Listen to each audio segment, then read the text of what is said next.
So that unpleasant little thing is how you clone yourself when you don't have anything else to do it. So the kettlebell handle, try and find where you think the psoas might be. So psoas is like primary hip flexor. It also plays a big role in stabilizing lumbar spine. Guess what?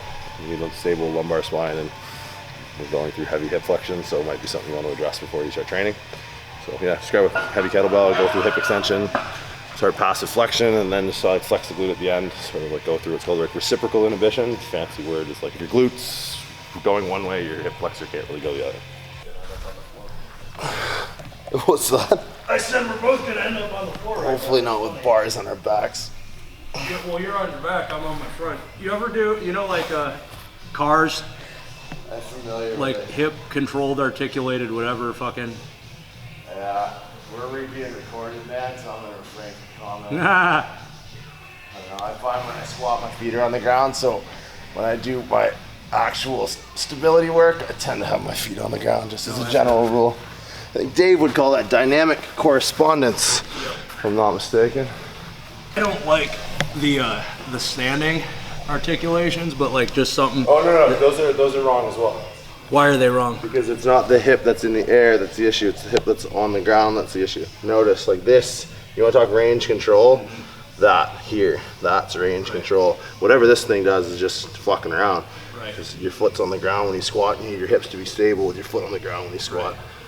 So that's, I mean, it makes sense because because you are much smarter than I am.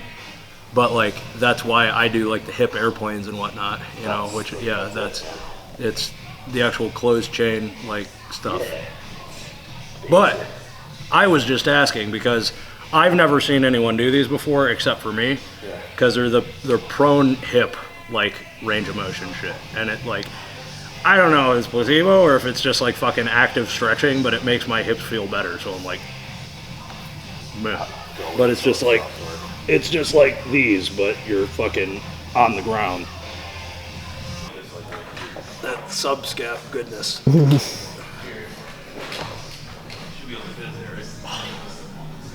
This is the shit everybody asks me, like, why do I, well fuck, like you filmed Jordan, I'm sure everybody that fucking watches his shit knows this, but everybody's like, oh, my elbows hurt when I squat.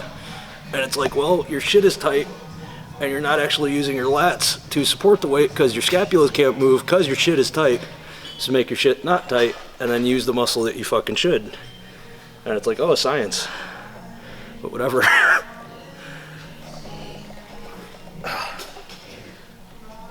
I still get the questions on my AMA every Friday, and it's like, how come my elbows hurt? Why do my elbows hurt? Is this every squat session? Yeah. I have like a list of, basically I start like bottom up, like I address my feet first, and then I do like some 90-90 breathing drills, and then I do like the soft tissue work in the upper body to get everything locked in where I need to, and then I get under the bar, because everybody's like, oh, you don't, like, you know, like it comes in waves. Like for 2 years, people will roll around on foam rollers for like 45 minutes before training. And then for 2 years, people are like, oh no, fuck it, just get under the barbell. But it's like, if we actually take care of our bodies and do shit like intelligently, we don't break as much. And then if we don't break as much, we can train harder for longer. And then if we train harder for longer, we can get stronger. Boom. So Science. Again, science. Next 2 cycles, they're squat cycles, so I'm finishing up 4 weeks kind of a progressive overload, sort of this wave style. So I'm coming up to like hopefully a top double at something heavier than last week. It's not too sophisticated as far out, just more weight on the bar, move it better, move it faster. And then we'll taper back off next week, which is great. I have a big travel week next week, and then week after that we'll start back up with, you know, powerlifter volume, 4s and 5s for multiple sets at a heavier weight than I did 6 weeks ago for the similar volume, and then we'll sort of ramp that moving well into the new year with eyes set for June for next meet. So squat's kind of like been a finicky one. It's on my quad, prepping for the Arnold's in Australia a few years ago. So just getting comfortable with heavier weight on my back more frequently seems to be the way to go. So yeah, that's really it. I'm competing in sleeves for the first time in 3 years on December 14th in Dublin, Ohio, and I am basically just starting my peak today. So I'm gonna hit. It's written 700 for a triple, so we'll see what happens. Like give or take 5 pounds or so, because I'm gonna use the kg plates. But we'll see, because that's the heaviest I've gone in sleeves in God knows how long. So I'm like, admittedly, kind of nervous, but just gonna fucking do it. So we'll see.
took a lot from powerlifting into business. There's a lot of lessons from powerlifting that definitely carry over into business. There's no doubt about that.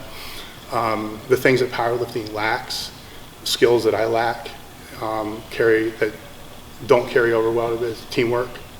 I'm not good with that.